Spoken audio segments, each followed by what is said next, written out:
الحمدللہ والصلاة والسلام علی من لا نبی بعد اعوذ باللہ من الشیطان الرجیم بسم اللہ الرحمن الرحیم بحمدہ تعالی ہمارا درس قرآن جاری و ساری ہے۔ آئیے دیکھتے ہیں کہ قرآن کیا فرما رہا ہے۔ رب ذوالجلال نے قرآن دی شان میں ارشاد فرمایا وَإِذَا لَقُوا الَّذِينَ آمَنُوا وَإِذَا لَقُوا الَّذِينَ جب ان سے کلام کرتے ہیں آمنو ایمان والے۔ ایمان والے کس سے بات کر رہے ہیں؟ منافقین سے۔ اور منافقین کون ہیں؟ موسیٰ پاک کے ساتھ چلنے والے ساتھ بھی ہیں اور منافقت بھی کر رہے ہیں، ان کے بارے میں کلام چل رہا ہے۔ تو جب ایمان والے ان سے پوچھتے ہیں قالوا آمنا، آپ نے ایمان لایا ہے پیارے موسیٰ پر، تو وہ کہتے ہیں قالوا آمنا، جی ہم ایمان لائے ہوئے ہیں۔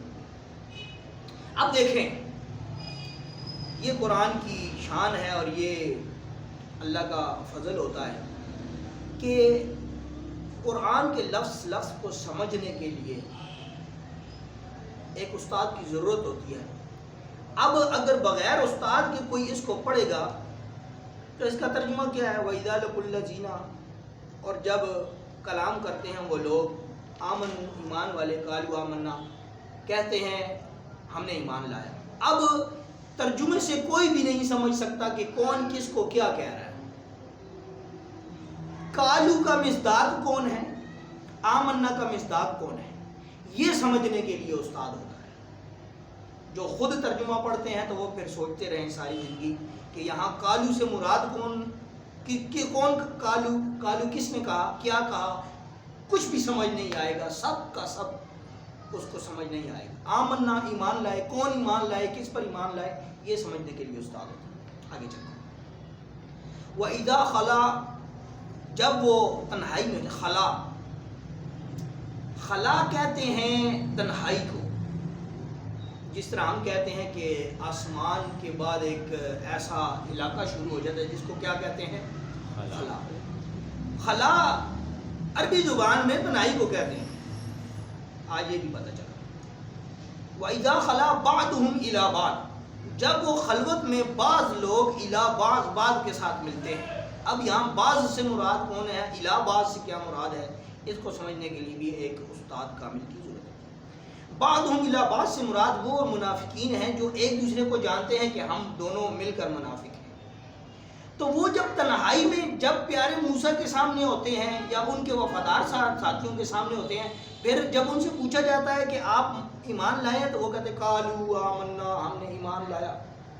اور جب وَإِذَا خَلَا تنہائی میں ہوتے ہیں، بعضهم إِلَى بعض، آپس میں وہ منافق ملتے ہیں، تو پھر کیا، پھر وہ کہتے ہیں کہ ہم تو ٹھٹھا کر رہے ہیں، مذاق کر رہے ہیں، ہم تو صرف ان کو مطمئن کر رہے ہیں۔ پھر کہتے ہیں قالوا أَتُحَدِّثُونَهُم، پھر وہ کہتے ہیں، کلام کرتے ہیں بما فتح اللہ علیکم، کہ جب تم پر کھول دیا جائے۔ اب فتح اللہ، فتح کہتے ہیں وہ جنگ فتح ہو گئی۔ فتح کا معنی کیا ہے؟ فتح کا معنی یہاں پر کھولنا ہے، ظاہر کرنے کے معنی میں۔ فتح اللہ علیکم کہ اللہ تم پر ظاہر کر دے، لیحاجوکم دلیل تم پر، بہی عند ربکم اللہ تم پر جو دلیل ہے اس کو واضح کر دے اور تمہارے سامنے ظاہر کر دے۔ افلا تعقلون، کیا تم نہیں جانتے؟ پھر فرماتے ہیں آگے لفظی ترجمے پر دیکھا جائے تو آگے اگلی آیت میں رب ذوالجلال نے ارشاد فرمایا اولا یعلمون، کیا تم سمجھتے ہو کہ وہ تمہاری خبر نہیں رکھتا؟ کون کس کی خبر نہیں رکھتا؟ آگے سن لو کون کس کی خبر کیا رکھ رہا۔ ان اللہ یعلم، رب فرما رہا ہے ان اللہ یعلم، اللہ جانتا ہے، اللہ جانتا ہے، ما یسرون، سر سے نکلا ہے، سر کہتے ہیں چھپا، چھپی ہوئی چیز کو سری کہتے ہیں، اور ظاہر ہوئی چیز کوئی بھی ہو تو اس کو جہری کہتے ہیں۔ جس طرح کہتے ہیں سری ذکر اور جہری ذکر۔ سری ذکر وہ ہوتا ہے جو اندر ہی اندر چلتا رہے، اس کو سری ذکر کہتے ہیں۔ جہری ذکر وہ ہے کہ جو زبان سے اللہ اکبر یا اللہ یا سبحان اللہ جو ظاہر ہو رہا ہو، اس کو جہری ذکر کہتے ہیں۔ اور سری ذکر وہ ہوتا ہے کہ انسان سویا ہوتا ہے، گھوم پھر رہا ہوتا ہے، کھا پی رہا ہوتا ہے، گپ شپ لگا، لیکن اس کے اندر، سر کے اندر، اس کے اندر کی دنیا میں رب ذوالجلال کا ذکر جاری، اس کو سر ذکر۔ تو یہ سرون، ما یسرون، اللہ فرماتا ہے ان اللہ یعلم، اللہ جانتا ہے، ما یسرون، وہ جو چھپا ہوا ہے تمہارے دلوں میں، اگر وہ منافقت ہے تو تب بھی اللہ جانتا ہے، اور تمہارے دل اگر ذکر سے لبریز ہے تو اللہ وہ بھی جانتا ہے۔ وما یعلنون، اور وہ کچھ بھی جانتا ہے جو تم ظاہر کرتے ہو، یعنی اوپر سے تو تم ظاہر کرتے ہو کہ ہم ایمان والے ہیں، ہم پیارے موسیٰ کے ساتھ ہیں، لیکن چھپا ہوا کیا دل میں منافقت ہے۔ تو اللہ یہ کہہ رہا ہے کہ جو تم چھپا رہے ہو ہم اس کو بھی جانتے ہیں، اور جو تم ظاہر کر رہے ہو منافقت، اللہ فرما رہا ہے کہ میں اس کو بھی جانتا ہوں۔ اللہ، تو پیارے موسیٰ کے دور میں یہ وہ منافق تھے جو ظاہری طور پر پیارے موسیٰ کے ساتھ چلتے بھی تھے اور سب کچھ کرتے تھے اور بحث بھی کرتے تھے، ظاہری اعتبار سے ان کے ساتھی تھے، ان سے اپنی دوستی کا اظہار بھی کرتے تھے، ان کی امت ہونے کا اظہار بھی کرتے تھے، لیکن دل میں ان کا نہ ادب تھا، نہ احترام تھا، نہ خلوص تھا، نہ کچھ تھا، بس وقت گزاری اور منافقت کرتے۔ اور یہاں سے جو تفسیر کے اندر بیان کیا گیا وہ یہ ہے کہ یہ فقط پیارے موسیٰ کے ساتھ نہیں، رسول اللہ کے دور میں بھی یہ منافق تھے جو ظاہری طور پر کلمہ بھی پڑھتے تھے، ظاہری طور پر عبادتیں بھی کرتے تھے، ظاہری طور پر بہت بڑی لمبی لمبی نمازیں اور تبلیغیں اور جہاد بھی کرتے تھے، اللہ، لیکن ان کے دل میں منافقت تھی۔ ایک حدیث مجھے یاد آ گئی الخصائص الکبریٰ کے اندر، جب میں نے پڑھی تو مجھے بڑی کیفیت غیر ہو گئی میری، کہ جہاد کے اندر ایک شخص کو دیکھا جو بڑا جہاد کر رہا ہے اور بڑی تلوار چلا رہا ہے۔ تو صحابہ نے رسول اللہ کی بارگاہ میں کہا، یا رسول اللہ یہ جوان تو لگتا ہے بہت مجاہد ہے اور بہت اس کو جذبہ ہے جہاد کا۔ تو رسول اللہ نے ارشاد فرمایا کہ یہ مفہوم حدیث یہ ہے کہ رسول اللہ نے فرمایا کہ یہ منافق ہے، یہ منافق بھی ہے اور یہ جھوٹا بھی ہے، اس کی جہاد کو مت دیکھو۔ ظاہری تو وہ بڑی جہاد کر رہا تھا، لیکن رسول اللہ نے فرمایا، حدیث کے الفاظ، رسول اللہ نے فرمایا یہ منافق ہے، یہ دکھلاوے کے لیے یہ جہاد کر رہا ہے، اس کے دل میں محبت نہیں ہے۔ تو صحابہ فرماتے ہیں کہ ہم حیران تو یہ تھے کہ ظاہر میں تو وہ جہاد کر رہا ہے، تلوار چلا رہا ہے، اور رسول اللہ فرما رہے ہیں کہ اس کے دل میں منافقت ہے۔ تو یہ ان کے لیے جو معاذ اللہ یہ کہتے ہیں کہ رسول اللہ کو غیب کا علم نہیں ہے، تو ان کے لیے یہ ایک تحفہ ہے، شاید کہ اس حدیث سے ان کو ہدایت آ جائے۔ تو اب اس کے دل کے اندر کیا ہے، یہاں پر ما یسرون، اللہ فرماتا ہے کہ میں تو تمہارے دلوں کے سر یعنی خفیہ رازوں کو جانتا ہوں، اور اللہ نے یہ طاقت اور یہ صفت اپنے محبوب کو دی کہ اللہ کے محبوب نے اس مجاہد کے دل کے اندر چھپا ہوا جو نقص تھا، جو بیماری تھی، وہ دیکھ لی۔ تو صحابہ فرماتے ہیں کہ ہم اسی صحابی کے ٹو میں لگ گئے، اس کے پیچھے ہم لگ گئے کہ دیکھیں، جنگ کے بعد ہم نے دیکھا کہ اس کے اندر بے چینی، بے قراری اتنی بڑھ گئی کہ اس نے آخر کار خودکشی کی۔ حدیث میں آتا ہے کہ اس نے تلوار کو زمین پر رکھا اور اس کی جو تلوار کی نوک ہوتی ہے اپنے سینے پر رکھ کر اپنے سینے کا زور لگایا زمین کی طرف، اور وہ تلوار اس کے آر پار ہوئی اور اس نے خودکشی کر لی۔ تو یہاں سے صحابہ فرماتے ہیں کہ ہمیں یہاں سے یقین ہو گیا رسول اللہ کی بات کا، رسول اللہ کی بات کا یقین ہوا کہ واقعی یہ منافق تھا، اسی لیے اللہ نے اس کو جہاد کے اندر اس کو جو شہادت نہیں نصیب کی بلکہ یہ بری موت مرا، اس نے خودکشی کر کے یہ مر گیا۔ تو یہ وہ منافقت ہے جو ظاہری اسباب میں سامنے ہوتی ہے۔ رسول اللہ کے دور میں ایسے منافق تھے جو حضور کے سامنے کلمہ بھی پڑھتے تھے، حضور کے پیچھے نمازیں بھی پڑھتے تھے، اور جہاد کا بھی میں نے آپ کو بتا دیا کہ جہاد کرنے کے باوجود بھی وہ منافق تھے اور لمبی لمبی نمازیں پڑھتے تھے، اللہ اکبر۔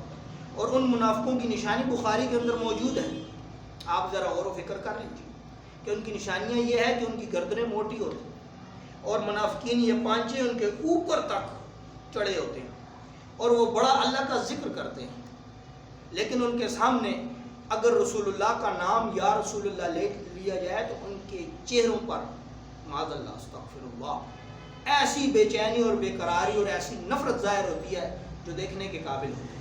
اعلیٰ حضرت نے ایک اشارے میں کہا کہ ظاہری اعتبار سے کوئی بہت بڑا نمازی ہے، پرہیزی ہے، بڑا وہ جہاد بھی کرتا ہے، نمازیں بھی پڑھتا ہے، تبلیغ بھی کرتا ہے اور بہت زیادہ عبادت کرتا ہے، لیکن اس کا پتہ اس کی ظاہری عبادت سے نہیں لگے گا۔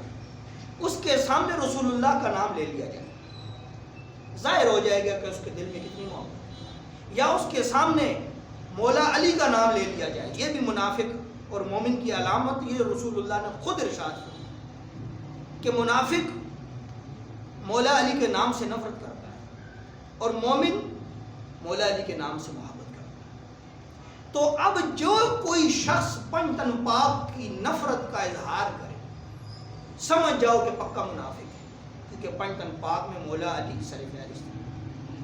تو یہ منافق رسول اللہ کے دور میں بھی تھے، بلکہ بخاری کے ایک حدیث میں ہے کہ کچھ دلوں میں یہ خیال آیا کہ منافق رسول اللہ کی بارگاہ میں صحابہ کے ساتھ مل کر بیٹھے ہوئے ہیں، کیا رسول اللہ کو پتہ نہیں خبر ہے بھی کہ نہیں؟ تو رسول اللہ صلی اللہ علیہ وسلم نے ایک ایک کا نام لے کر اس کو اٹھایا اور ظاہر کر دیا کہ یہ منافق ہے۔ اور ایک موقع پر رسول اللہ صلی اللہ علیہ وسلم نے جب مال تقسیم کر رہے تھے تو ایک گستاخ بے ادب جو ظاہری اعتبار سے کلمہ بھی پڑھتا تھا، یہ جو کلام چل رہا تو ظاہری اعتبار سے وہ کلمہ بھی پڑھتا تھا، رسول اللہ کے پیچھے نماز بھی پڑھتا تھا، صحابہ کی جرمٹ میں بیٹھتا بھی تھا، اور اس نے کھڑے ہو کر یہ کہا معاذ اللہ ثم معاذ اللہ استغفر اللہ، یا رسول اللہ انصاف فرمائی۔ جب صحابہ نے یہ جملہ سنا، صحابہ غیرت مند عاشق رسول تھے، انہوں نے تلواریں نکالی کہ اس نے یہ بات کیوں کہی کہ رسول اللہ کیا رسول اللہ ہم میں جو مال تقسیم کر رہے ہیں تقسیم صحیح نہیں کر رہے یا انصاف معاذ اللہ نہیں کر رہے؟ تو رسول اللہ نے سب صحابہ کو روک دیا اور اس نے کیا کیا، بے ادبی کے ساتھ رسول اللہ کی طرف پشت کر کے اور وہ نکل گیا محفل سے۔ یہ یہاں پر یہ نقطہ سمجھیے، ہم بار بار ادب ادب ادب ادب ادب کہتے ہیں، چونکہ ہم نے قرآن سے، پورے قرآن کے ایک ایک جملے سے ہم نے ادب ہی سیکھا، حدیث پڑھی تو وہاں سے ہم نے ادب کو ہی پایا، اکابرین فقہا کو پڑھا تو ادب کو ہی دیکھا، محدثین کو پڑھا تو ادب ہی سیکھا، مفسرین کو دیکھا، حتیٰ کہ امام اعظم سے بھی ہم نے سیکھا تو فقط ادب سیکھا۔ ہم اسی لیے دکھڑا بار بار سنا رہے ہیں کہ ادب کے بغیر کچھ نہیں۔ اچھا اس نے بے ادبی کی، رسول اللہ کی طرف پیٹ کر کے وہ نکل گیا، تو یہاں پر رسول اللہ صلی اللہ علیہ وسلم نے ارشاد فرمایا کہ اسی شخص کی نسل سے بے ادب پیدا ہوں اور وہ اس طرح بے ادبیت کریں۔ اور یہاں پر ایک جملہ بڑا سخت ہے، رسول اللہ نے فرمایا کہ بڑی لمبی لمبی نمازیں پڑھیں گے، ان کی نشانیاں منافقین کی، اور وہ بڑا اچھا قرآن پڑھیں گے، بہت اچھا اعلیٰ، قرات ان کی اتنی اعلیٰ ہوگی کہ سبحان اللہ، بہت اچھا قرآن پڑھیں گے، لیکن قرآن بھی بڑا اچھا پڑھیں گے، عبادت بھی بہت کریں گے، جہاد بھی کریں گے، تبلیغ بھی کریں گے اور لمبی لمبی تہجدیں بھی پڑھیں گے، لیکن رسول اللہ نے ارشاد فرمایا کہ دلوں میں میری بغض ہو۔ اللہ، تو یہ منافقین جو رسول اللہ کی بارگاہ میں رہ کر بھی منافق رہ گئے، تو ان کو کون سی دوا ہے جو ان کے لیے شفا بنے؟ پیارے موسیٰ کی شان تو بڑی ہے، پیارے موسیٰ سے، ہاں یہاں پر یہ جملہ سن لیجیے، اس تمام آیہ مبارکہ کی تفسیر بیان بہت طویل ہے، ایک چھوٹے سے جملے سے بیان کر دیتا ہوں، چھوٹے سے جملے سے، اگر شاید کہ تیرے دل میں اتر جائے میری بات۔ جنہوں نے ماننا تھا انہوں نے بغیر دلیل کے بھی رسول اللہ کو مان لیا۔ میرا اشارہ صدیق اکبر کی کہ رسول اللہ عرش سے واپس آئے تو ابو جہل گلیوں میں لوگوں سے بحث کرتا ہوا پھر رہا ہے، اے لوگوں، یہ تمہارا محمد جن پر تم کلمہ لے آئے ہو، یہ کہتے ہیں کہ میں پل بھر میں عرش سے بھی ہو کر آیا ہوں، تو اب کیا ہے؟ صدیق اکبر نے، ان کو دلیل کی ضرورت نہیں تھی، ان کا عشق اتنا مضبوط تھا کہ انہوں نے بغیر دیکھے سنے سمجھے، ابھی تک تو رسول اللہ نے اظہار بھی نہیں فرمایا، صدیق اکبر نے ارشاد فرمایا کہ اگر میرے محبوب نے کہا تو آمنا وصدقنا، میں اس بات پر یقین لاتا ہوں کہ میرے محبوب سچ فرما رہے ہیں۔ جنہوں نے ماننا ہوتا ہے وہ پھر دلیلیں نہیں مانتے، وہ پھر اپنے محبوب کے اعمال کو ترازو میں نہیں تولتے، محبت کا فلسفہ ہی کچھ اور ہے۔ تو وہیں پر رب ذوالجلال نے ان کو صدیق اکبر کا لقب دے دیا۔